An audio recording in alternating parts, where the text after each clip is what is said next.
Bom, me parece que quando se fala do evoluir ou não da justiça em Angola, penso que se está a falar mais concretamente da justiça penal ou criminal.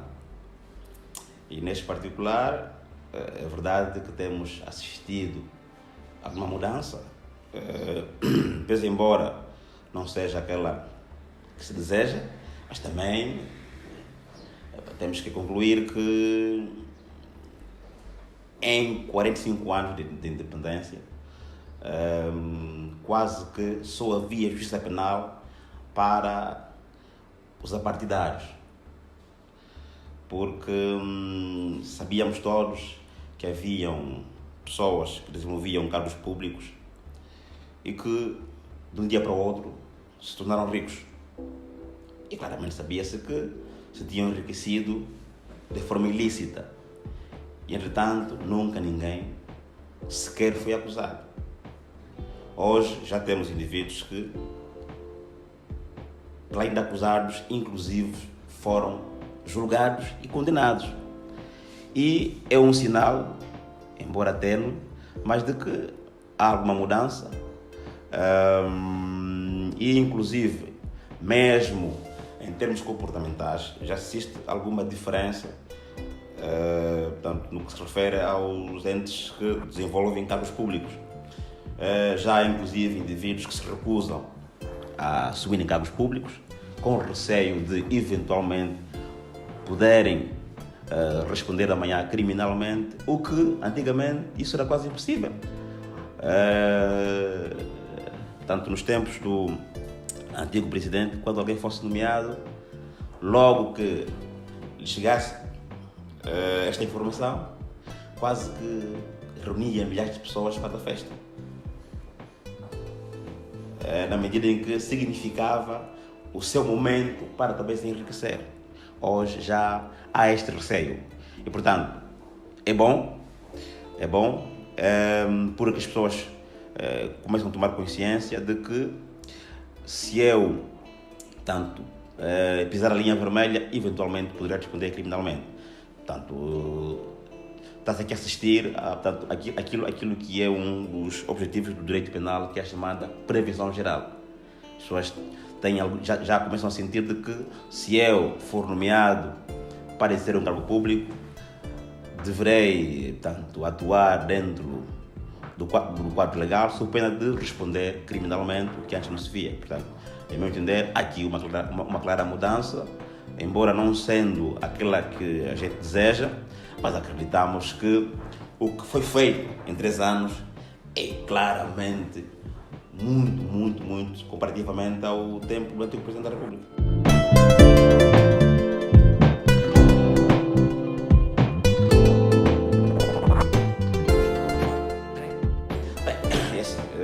Eu acredito que os homens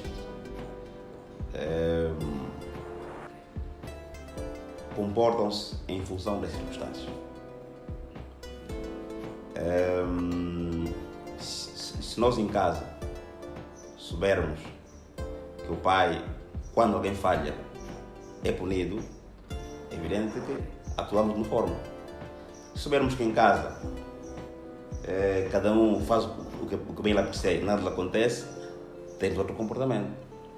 Isto vai dizer o quê? Que apesar de grande parte das pessoas que estão no sistema, e aqui no sistema criminal, são aquelas que estavam no tempo do antigo presidente, ainda assim há aqui uma mudança de comportamento. Okay? Hoje, por exemplo, as pessoas já têm algum receio de receber dinheiros sem que consigam justificar. Noutros tempos, ninguém estava preparado com isto. Entretanto, são as mesmas pessoas que antigamente tinham uma postura e hoje têm outra. Por quê? Porque entendem que, de facto, o poder judicial e, particularmente, o poder criminal está a ser exercido. É verdade que tem-se dito que está a ser exercido de forma seletiva. também temos que acreditar que não é possível, em 3 anos, se jogar todo mundo. Ok? E, portanto, tem de se começar com alguém. Eu não sei se é de facto seleção, porque não lhe consigo dizer que processos terão entrado primeiro. Neste particular, não posso dizer. Portanto, para que eu pudesse concluir como está a concluir, eu tinha de ter acesso tanto ao livro de registro, da entrada, das denúncias ou participações. Não tendo, quero acreditar que, portanto, os processos que têm sido julgados em função, tanto do tempo de entrada.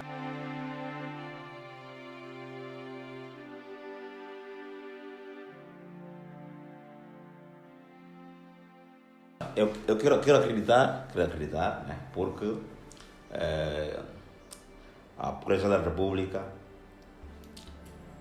desde que lhe chegue alguma denúncia, alguma participação, tem o dever, né, de investigar, tem o dever de procurar saber se de facto a denúncia feita tem alguma razão de ser, e se sim, fazer então a abertura do processo de crime.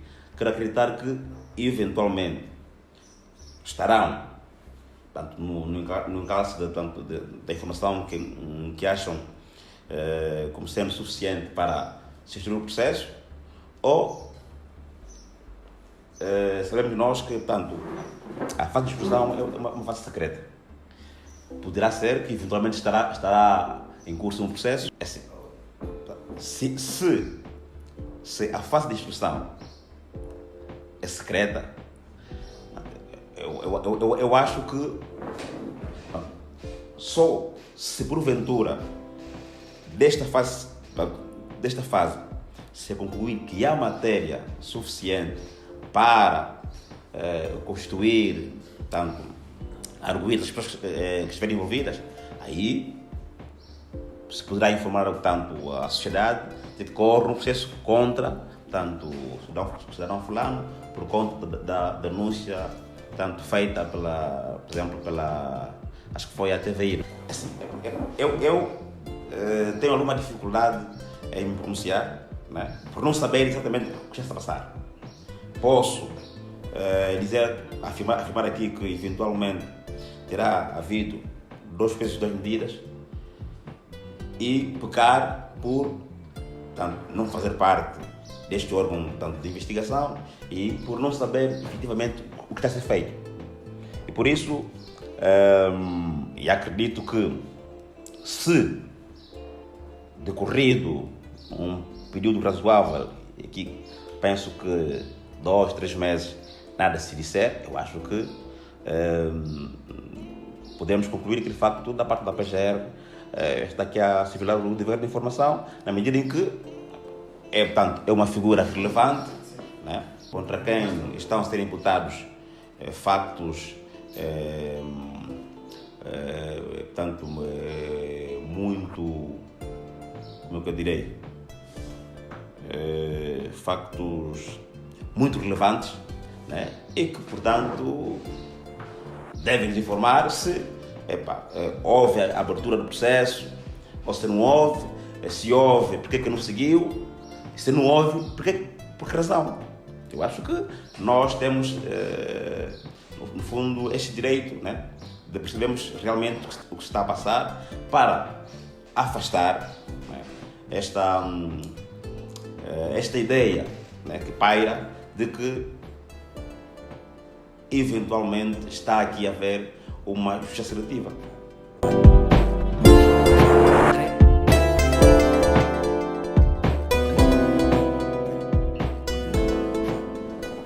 Quando a PGR arresta certo bem, tanto indica um fiel depositário. E tanto indica fiel depositário justamente porque o dinheiro não é do Estado. Ok? Entrega alguém para gerir enquanto decorre o processo. Portanto, retirar o dinheiro para uma outra conta deixa tanto de configurar um arresto para passar para um confisco. Porque se a PGR retira o dinheiro, está a atuar como dono. E estando a ocorrer um processo, e sendo certo que o dinheiro retirado da conta, se é de facto, nessa perspectiva, é retirado no âmbito preventivo, o Estado não pode tanto retirar, sob pena de estar a atuar como dono. E aqui, ao invés de se falar de um arresto, se estará a falar de um confisco. Porque se retira o dinheiro, é porque se tem a certeza de que a pessoa cometeu o crime. E atuar desta forma até pode configurar a violação de um princípio com dignidade constitucional, que é o princípio da presunção de inocência. Portanto, se eu, até prova em contrário, sou inocente, o suposto dinheiro roubado, o suposto bem roubado, não pode ser transferido de forma efetiva para a esfera do Estado. Tem, de forma preventiva, estar sob cuidados do Estado, sendo que, ainda assim, continua a pertencer ao arguido até que venha a ser julgado e se considere que, efetivamente, a pessoa é culpada. Portanto, o fiel depositário está, de facto, limitado a fazer a chamada gestão corrente. E deve fazer uma gestão, tanto como nós dizemos em direito, um bônus pátria família. Portanto, um gestor diligente e que, portanto, deve manter o bem que foi confiado tal e qual o recebeu. Salvo, se porventura este bem se estiver a deteriorar, se entender que porventura a melhor solução será, por exemplo, praticar um ato de disposição, ou seja, vender o bem, ok? Desde que isso de facto esteja comprovado, pode fazê-lo porque estará no fundo a fazer aquilo que o próprio dono o faria, né? Se estivesse a gerir o bem. Fora disto, tem apenas que praticar atos de mera administração, como por exemplo o caso da TVzinho, claro, manter a linha editorial, manter a grelha, manter o pessoal, manter os serviços gerais. É evidente que, se porventura um funcionário cometer uma infração disciplinar que merecer tanto a aplicação, por exemplo, de uma medida disciplinar, este será um ato de mera administração. Tem competência para instaurar o processo disciplinar e despedir. Mas mais do que isto não pode. Não pode, por exemplo, permitir com que a televisão deixe de ser tanto uma televisão no verdadeiro sentido para ser, por exemplo, uma televisão ligada ao desporto. Não pode fazer. Não, porque estará a alterar, né, portanto, a situação tanto do bem, no caso da televisão, portanto, alterar sem que haja necessidade de fazer, né? Porque o fiel depositário tem de manter o bem tal e qual encontrou e ir praticando os atos, né, próprios deste bem. Por exemplo, vamos imaginar que o Estado confisca um clube de futebol e indique, arreste, por exemplo, um estádio de futebol, um clube de futebol, indique uma comissão de gestão. Esta comissão não pode transformar o clube de futebol em um centro recreativo, okay? Porque estará a desvirtuar o objeto tanto deste bem arrestado. E o fiel depositário tem mesmo sua missão de fazer a gestão, okay? É a gestão, portanto, praticar atos de mera gestão. Pode praticar atos de disposição, excepcionalmente quando portanto, este ato visa proteger o bem. Fora disto, não deve, só apenas deixar atuar como dono. Portanto, se eu arresto a televisão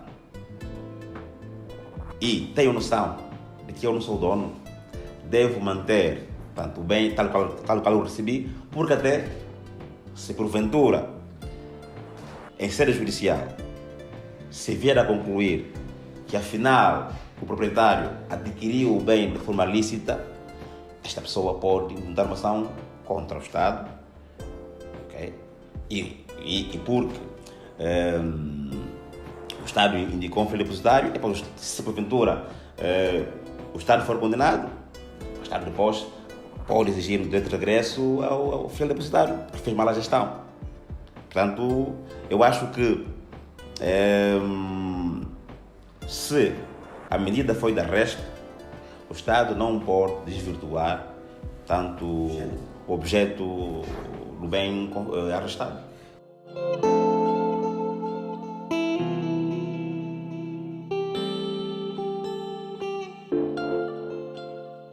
Portanto, os processos de crimes, e sobretudo quando se encontram na fase de instrução,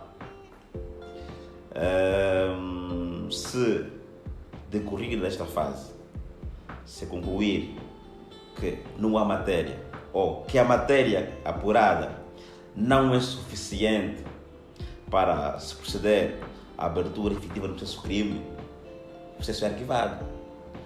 Mas aqui o arquivamento do processo não significa dizer que mata ad eterno tanto a situação da pessoa avisada, porque se surgirem factos novos, se surgirem factos supervenientes que justifiquem a reabertura do processo, a lei nada diz contra, ou seja, não é ilegal se proceder à reabertura do processo antes arquivado, não é?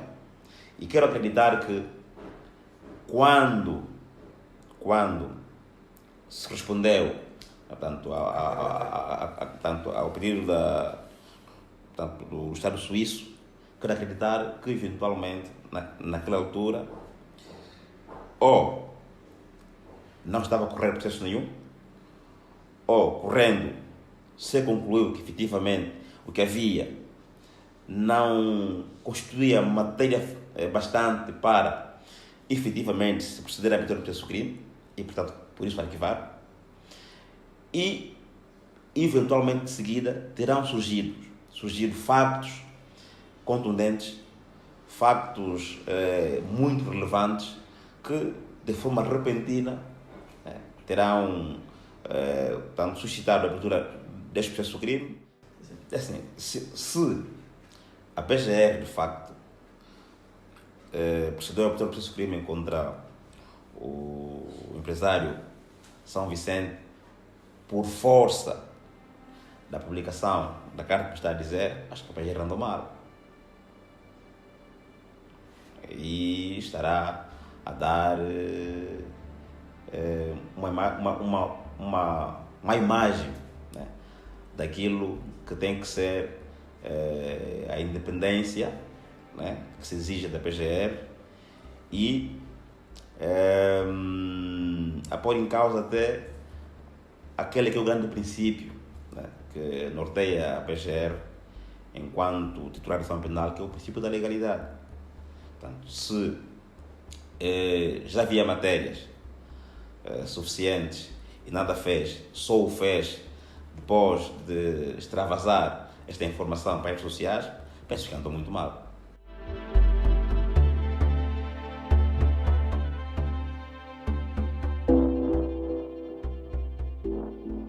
Isso aqui já é uma questão internacional e é uma questão que deve ser discutida entre Estados.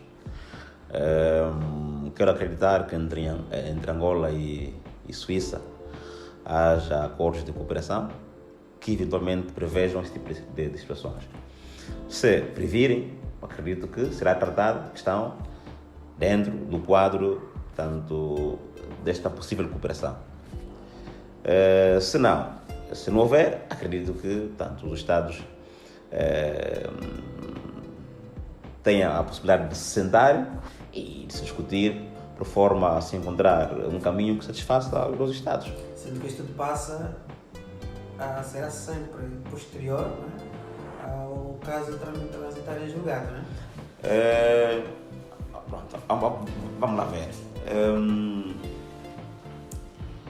O dinheiro vir para aqui ou não depende da condenação que estão fazendo cá em Angola, né? Porque o que é crime cá pode não ser lá e vice-versa.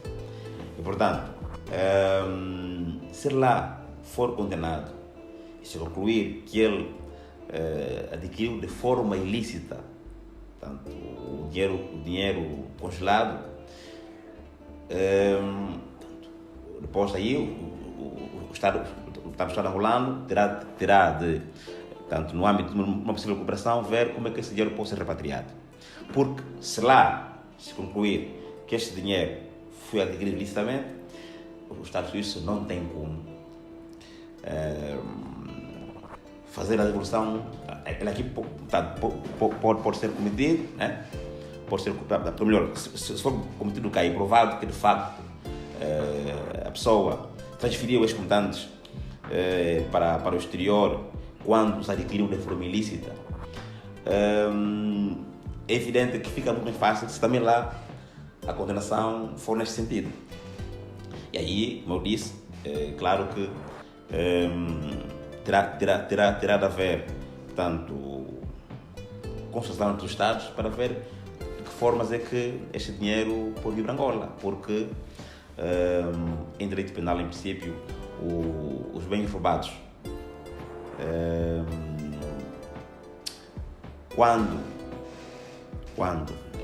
não se encontrem, portanto, os seus titulares, em princípio é revertido para o Estado. Eu não sei, portanto, qual é tanto, a indicação jurídica na Suíça. Se for similar à nossa, quero acreditar que esse classe seria muito mais fácil mandar para Angola. Entretanto, há outro problema que é Suíça vive disto.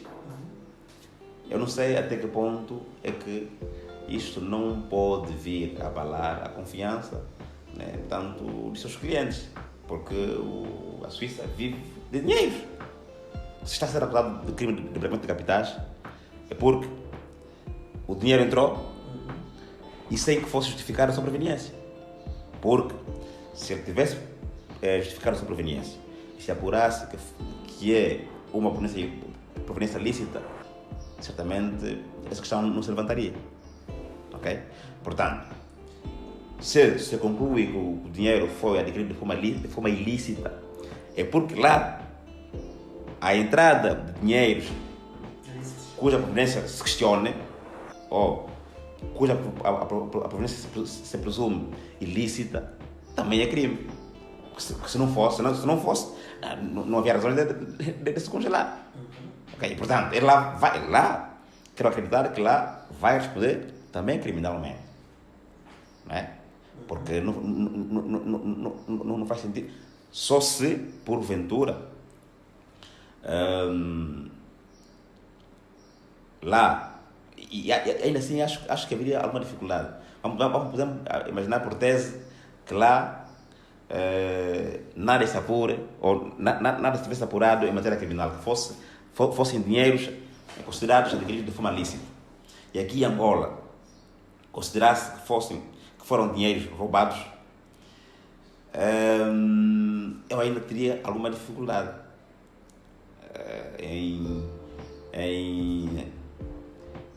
entender que o Estado suíço pudesse fazer a devolução, na medida em que, se eu está cá e dentro do meu quadro jurídico legal você não cometeu crime nenhum, eu não tenho competência de devolver o dinheiro.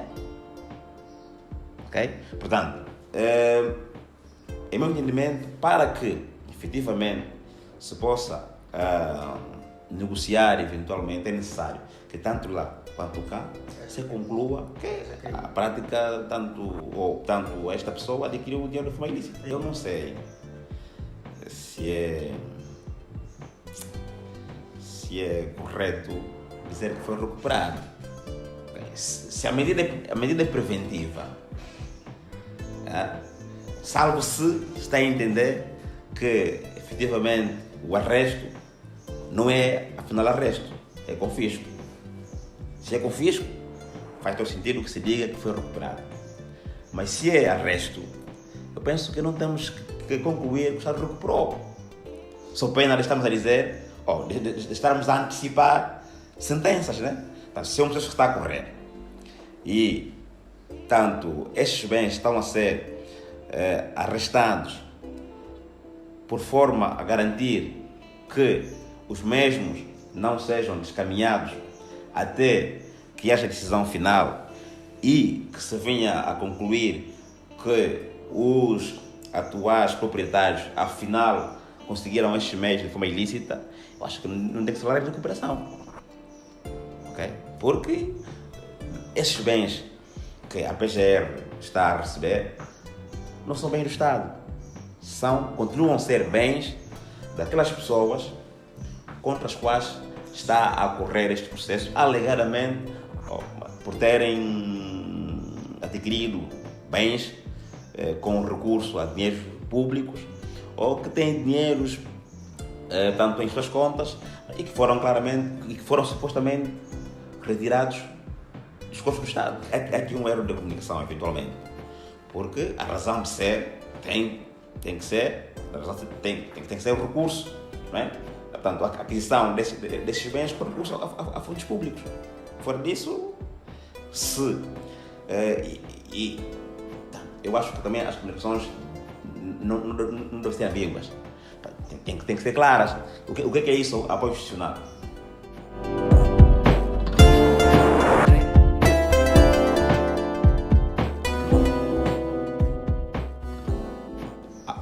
A grande marca dos países democráticos de direito é conformar toda a sua atividade ao princípio da legalidade. Se esses atos praticados não foram praticados nos termos da lei, são ilícitos. E me parece que, em relação a isso, não há discussão. Não há discussão. Portanto, foram atos praticados à margem da lei.